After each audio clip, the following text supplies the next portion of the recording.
Today we're gonna beat the hardest Kingdom Rush game on Veteran.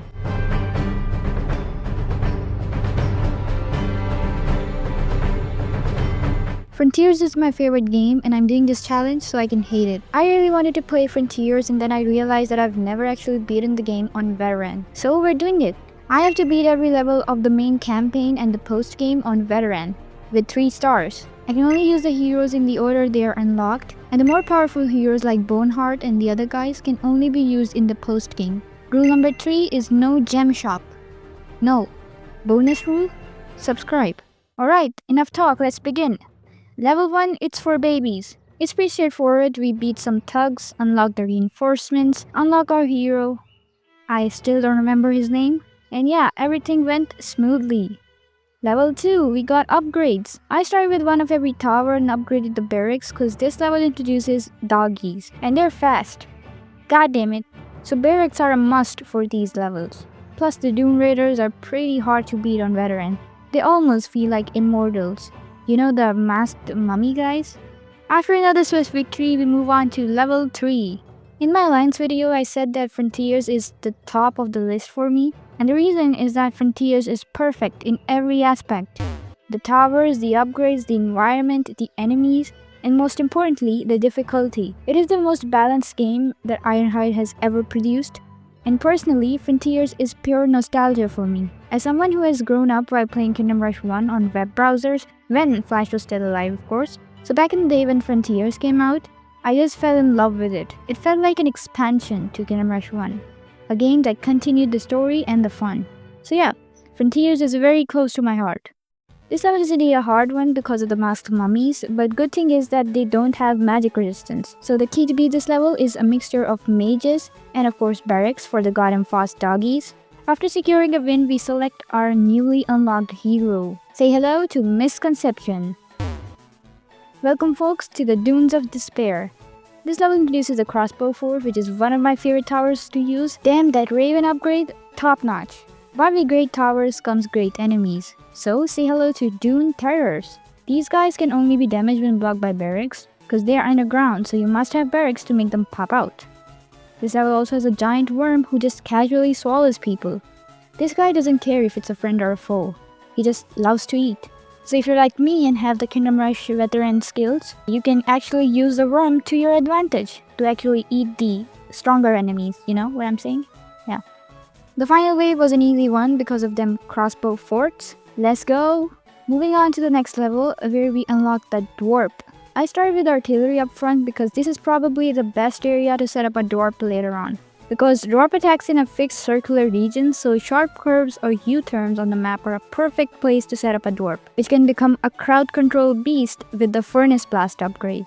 So the thing I didn't realize was that it is not necessary to have 20 lives to get 3 stars. The minimum lives needed are 18. So we do get a margin of 2 lives. Guess we don't have to restart then. Haha, it's totally fine. No, stop! Got him, doggies! Curses upon you! Alright, let's just give it another go. I think the mistake on my part was to neglect this barrack upgrade, and to build a mage there instead of here. Reinforcements in early levels of Veteran kinda suck. It's a pain that I had to waste Rain of Fire on 2 almost dead Doom Raiders. Look at that! Immortals? More like mortals. Burn! I love the Dwarf.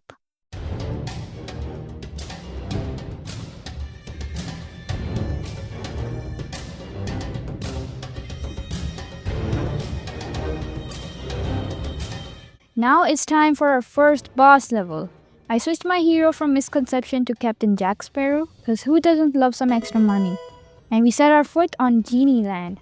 Alright, this level made me realize that I might have underestimated Veteran mode.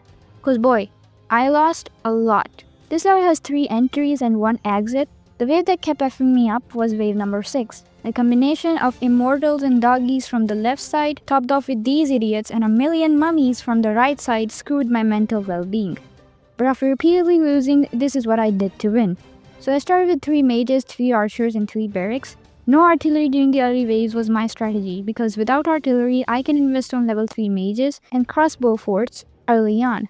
I also didn't change my hero cause Captain can snatch us some extra gold, which is always a good thing. By the time we got to wave 6, I had not 1, not 2, but 3 level 3 mages. And with Captain Jack pickpocketing the Immortals on the left side, I soon got a crossbow fort on the right side. And this did the trick. The mummy spawning idiots were down in no time. The rest of the level was not a problem. Wave number 9 almost gave me a heart attack, but I responded quickly in moving Captain Jack towards the exit and it worked wonders. Fast forward to the final wave where we take on the genie. It was a fruitcake. Seriously, this genie guy is such an embarrassment even in veteran. Malagar, fire him, he's pathetic. After conquering the perilous sands, we advanced towards the overgrown jungle. So the first level is Crimson Valley. We also unlocked a new hero, Crowd, cause that is a lot of people. The jungle introduces spiders. These guys are very fast. If you're not paying attention, they can easily F up your lives. Whoops, you saw nothing.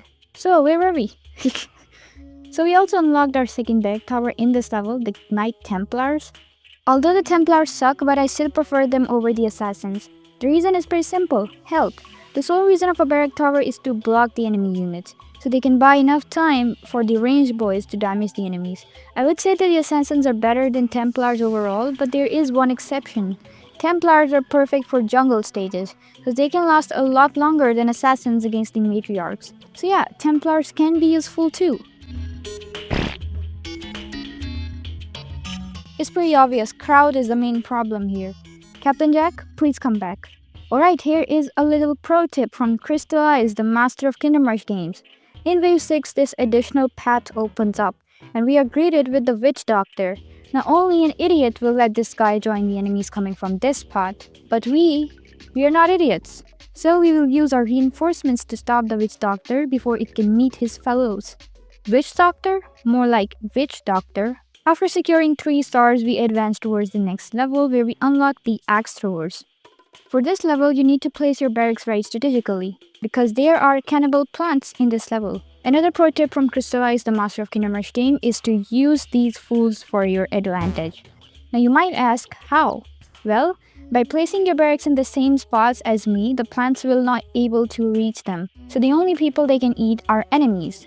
If some fool gets past your towers, these fools can easily swallow that fool. How convenient is that? Whoops, there has been a slight miscalculation, which is completely fine. Accidents are a part of life anyway. We should not lose hope. I'm losing my sanity. So wave number 9 has the ability to easily F up your entire progress. So the main issue is caused by these purple boys, the blowing pipe people. They can easily get past barracks, plus they move really fast. So the solution to this problem was to have at least one Archmage here. And it worked. Wave number 11 almost gave me a myocardial infarction, but in the end everything was under control. After this, everything went smoothly. Moving on to the last jungle where we unlock the Necromancer. Let's go! So this level has a couple of problems. First, we have these aliens. They're basically parasites that stick to your melee units, suck their blood, and become these big pink creatures. And boy, they have a lot of health. Wave 8 effed me up when these crows and the purple boys destroyed my melee units, so there was no one left on the path to stop the monkey guys. So they casually jogged their way up to the exit without any problem. In my second attempt, I changed my tower placement by setting up a Necromancer at the exit. Did it work? Well, of course it did. Necromancer ruled. But, Wave 11 was way worse than Wave 8.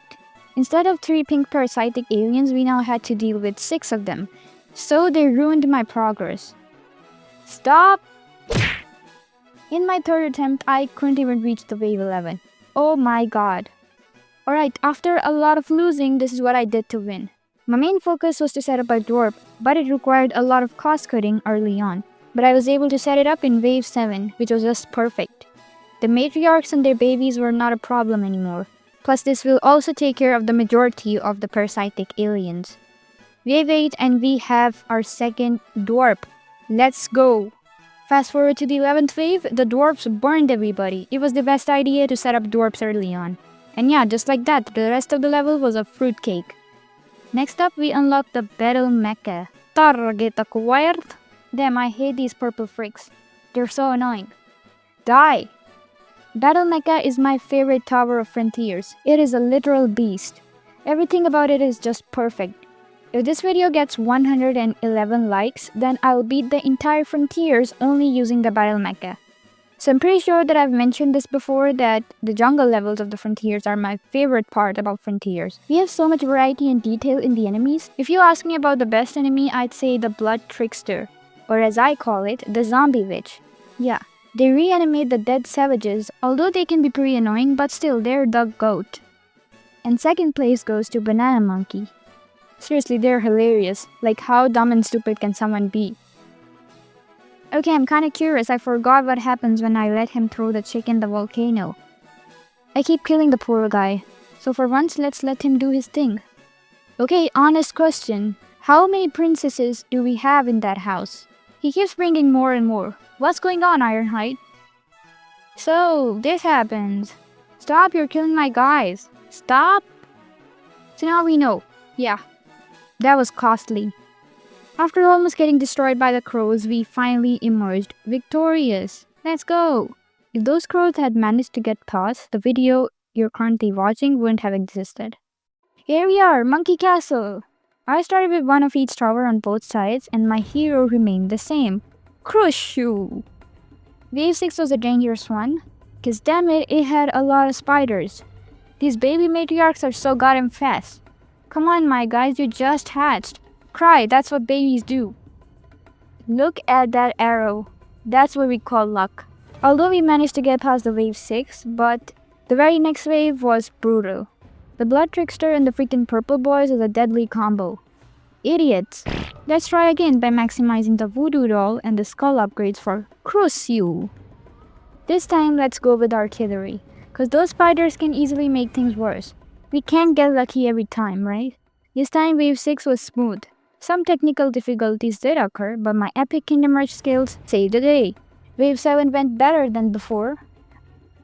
Stop! We are not giving up. We will conquer Monkey Land. This time, let's ignore the archers, and because we are using minimum archers, so I've resetted the upgrades of archers to 0 and maximized the mages and artillery. And guess what? This strategy worked wonders. Wave 6 and 7 were smooth as butter. I also used Rain of Fire on these idiots, and my reinforcements separated them from the others. Battle mechas took care of the rest. And that's wave 7 down. Let's go! Moving on to wave 12, at first it made me very anxious because there are a lot of spiders. Really, I was like, Australia? ? Although Ironhide had complete intentions to mess up my mental well-being, but we managed to survive. The 15th wave was chaos. Look at those monkeys. The 2 battle mechas topped off with my epic Kingdom Rush veteranism. We made it through, and now it's boss fight time. Here comes the big monkey. So I don't know if you guys have seen the movie Congo, but this whole grey gorilla concept is very similar to the gorillas in the movie. Normally, gorillas are not aggressive, but that movie showed an ancient species of gorillas that were trained to be aggressive. It's a pretty good movie, a bit underrated too, so go give it a watch, and then let me know about your thoughts in the comments. Alright, the big monkey was pretty easy to beat. And that's that. We have conquered the overgrown jungle. So now let's move on to the dark caverns. I hate lizards in real life. I don't know, I just can't stand them. They make me uncomfortable. It's more like a phobia. These invisible guys can easily trick your eyes and make it to the exit. So you gotta have some melee units at the exit. Otherwise, they'll F up your progress. If you guys have been following my Kingdom Rush videos, you're probably aware that I like to do barracks only challenges a lot. I've done those in every single Kingdom Rush game, except Frontiers. Why, you may ask? Well, because I don't want to lose my sanity. A year ago, when I made the first ever barracks only video of Kingdom Rush 1, after that I actually tried to beat Frontiers with barracks.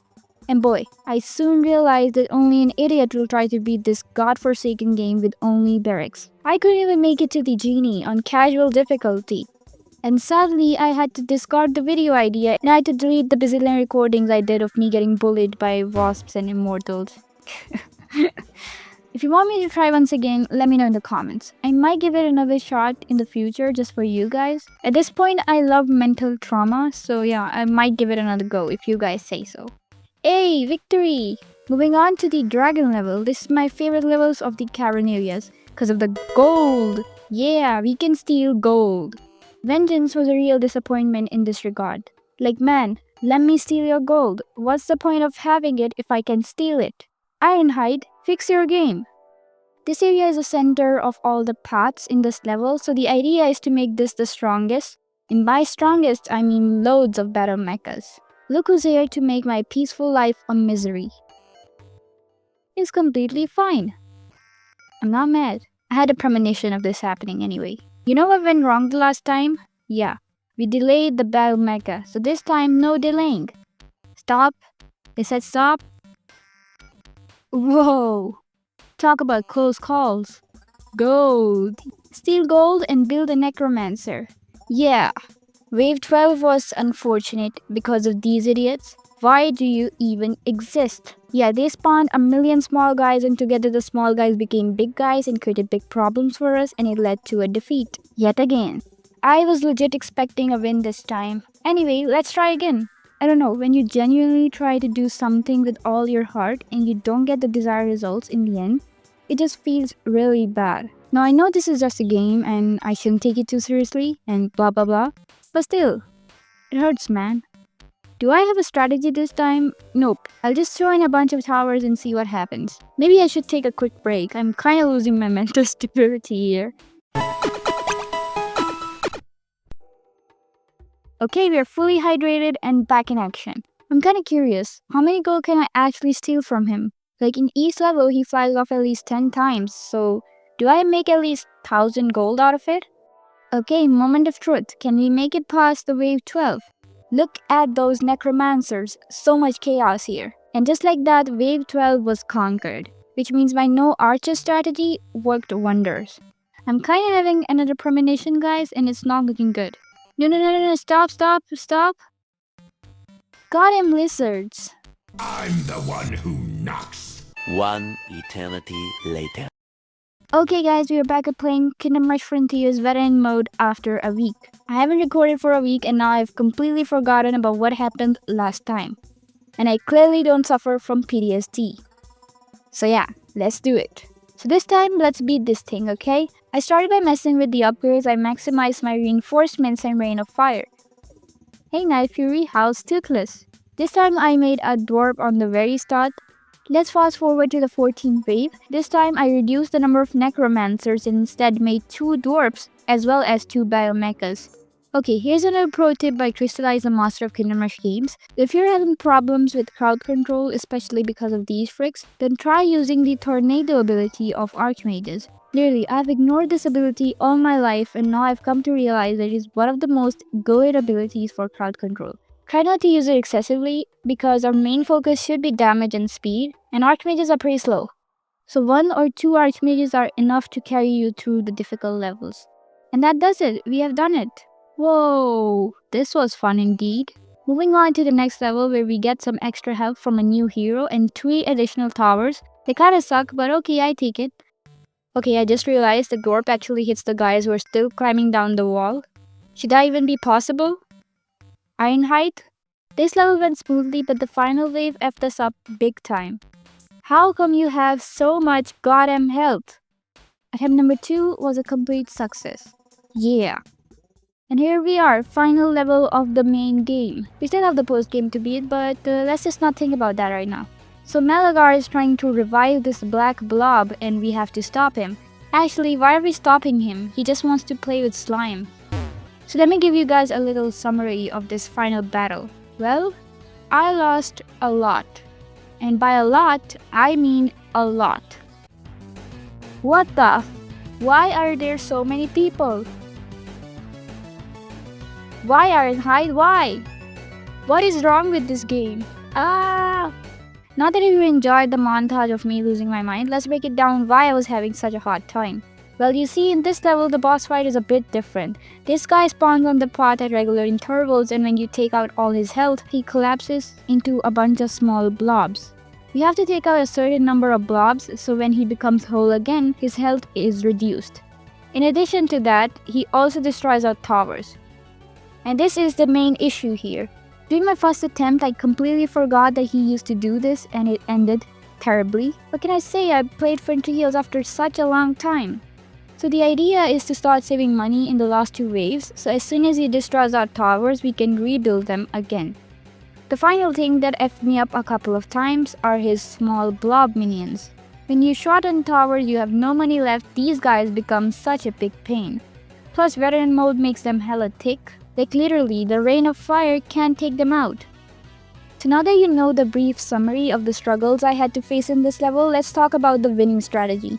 I started out with this specific tower placement. The main idea was to get 2 dwarfs here, 3 pylons at each of the exits, which was crucial for taking care of the disappearing guys, lots and lots of necromancers and crossbow forts for big damage. And the hero I will be using is Captain Jack Sparrow instead of Crucio. Don't get me wrong here, Crucio is a very amazing hero, I just needed some extra gold. So this is a job for pickpocketing guy. By wave number 9, when these big guys start showing up, I already had 2 dwarfs ready. This is how my final tower placement looks like before the boss fight. At wave 13 I started to save up money. Now here comes my big plan. I decided to fill up the empty tower slots with archers. This will trick the blob guy into thinking that, oh hey, that's a tower, I should destroy it. You see, he's a dum-dum. He's just concerned with destroying your towers. He doesn't care whether it's fully upgraded or it's just on level 1. He doesn't care. That way we can actually save the upgraded towers to some extent. Initially I let my towers deal damage to him, with some rain of fires in between, and whenever he destroyed my upgraded towers, I built a crossbow fort immediately cause they are pretty cheap as compared to the other towers. So yeah, and lastly I used rain of fire to end his last bit of health. Yeah, we beat the main game!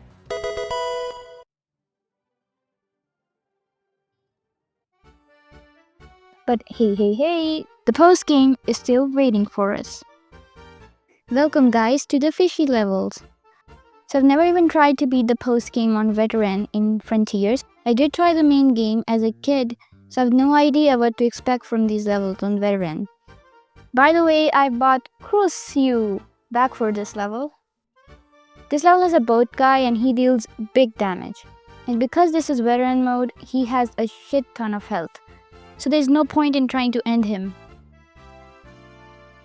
Am I imagining things or that looks like a monkey to you guys as well? I am Saita, mighty monkey! Wave number 8 was frightening. I had very little hope of making it through, but Crucio smacked her voodoo doll just in time, and look at that.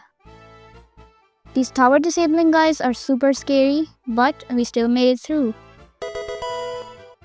Level 2 is where we get some extra help from a captain. I still remember how I always got super excited as a kid in the levels where they provide you an additional hero. You know, it's always great to have some extra help. So this is my initial tower placement. I built a battle mecha here so that it can attack the guys at the bottom. A normal artillery tower over here prefers to attack the guys at the top instead, but we wanna attack the bottom guys, so battle mecha is perfect here. I kinda like this. A whale vomiting small fish guys. Yeah, love it. Damn! Here comes the big guys. These guys have a lot of health. They become a mini boss on Varen. Oh my god. These blue seahorses. Yeah, they were such a pain in normal mode back in the day. Now we know these guys can easily F us up. Spoiler alert, the final wave destroyed me. So I figured since we are in the post game, maybe it's time to use bonehart. And yeah, we faced a couple of difficulties, but eventually we emerged victorious. Here comes my worst nightmare. I have a vivid memory of this level having a shitload of blue seahorses, plus you only get a chance to damage the enemies on the end of the map, so 1 or 2 guys can easily escape the melee units here when there's a lot of crowd. So yeah, pretty difficult level. Initially the things went well. My main focus was to set up as much crossbow forts and necromancers for big damage. Wave 8 was bad. 2 blue guys at the right and Mr. Krabs on the left. Bad news. And it ended terribly. Sunken Citadel will do bad things to you. I gave this level a couple more attempts and it did bad things to my mental health, so instead I decided to play the other levels first. And then at the end we can take care of this godforsaken level. You know what? Sometimes you gotta detox. As soon as I booted up the zombie level, I realized that Frontier has the moon thing. When it's a full moon, everybody goes crazy and loads of zombies come out. I literally had to rain of fire a couple of zombies cause boy they start to run fast. My hatred for these wolves is unexplainable in words. I hate the way they walk, I hate how they are so goddamn fast, and I just hate how they don't freaking die. Mission accomplished. Good lord, this was supposed to be a detox. I'm having new mental trauma of zombie levels. Oh my god. The ghost guys are immune to archers. Plus we kinda need crowd control, so I'm again using no archer strategy. And it worked. Here we are, boss level number 1. Technically it's number 2, but you know what happened in Sunken Citadel. We actually get another new hero here. Fun fact, fun fact, fun fact. She's actually the Dracula's daughter. She turned on her father because she fell for Dante, of all people, and then they got married and even had a daughter named Anya, who is also now a hero in Alliance. Wow, so if you're interested in their love story, you can actually read a whole article on the wiki. The full moon scares me. Look at those abominations, they're literally sprinting. I've just realized that when abominations blow up, they damage Bonehart. How is this possible? He's literally in the air. Maybe their internal juices just splatter all over the place. And some of it actually goes up in the air and hits Bonehart? I don't know. She is so good against the lady vampires. Otherwise, everything against them is useless. She's so badass. Moving on to the final wave, it's time to take out the Dracula. Let me just remove the curtains real quick. I didn't know he had 2 lives. So this time he has this red aura, so he can just casually burn the melee units and becomes goddamn fast. I was almost about to lose, but the Necromancer ended his career and saved my career from ending. Yeah, let's go! Next up, we have a single level in the Caverns. A big lizard has just awoken and we have to stop it. Initially, I went with this tower placement. Things went pretty smooth, but then came the dreadful wave 5. This wave introduces these freaks. These guys are holding goddamn sniper rifles. Like literally, they can shoot halfway across the map. Ironhide. Why? I had to install an archmage at the start to take care of these fools. Here comes the big lizard guy. This guy loves to just bam bam bam. Kinda looks cool, the whole screen shakes.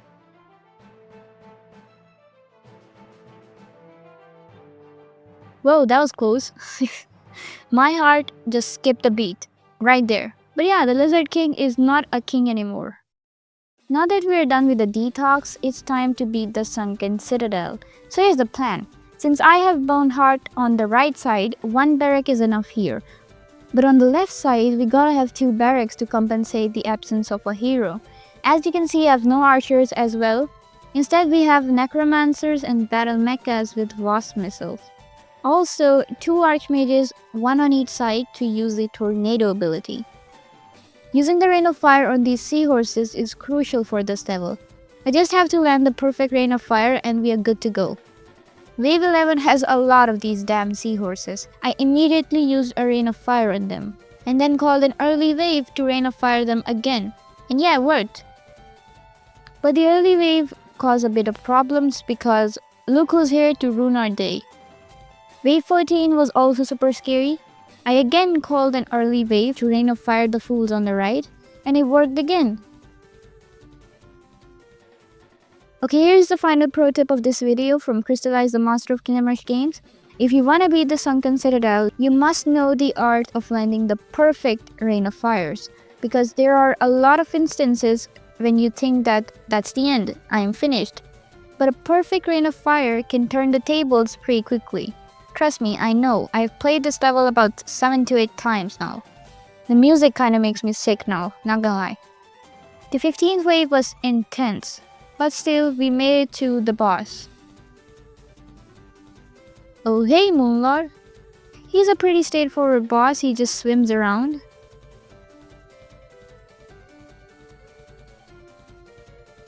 And yeah, it does it. We have beaten Kingdom Rush Frontiers on Veteran mode. Yeah, let's go. I gotta detox. Let's see you next time. Bye.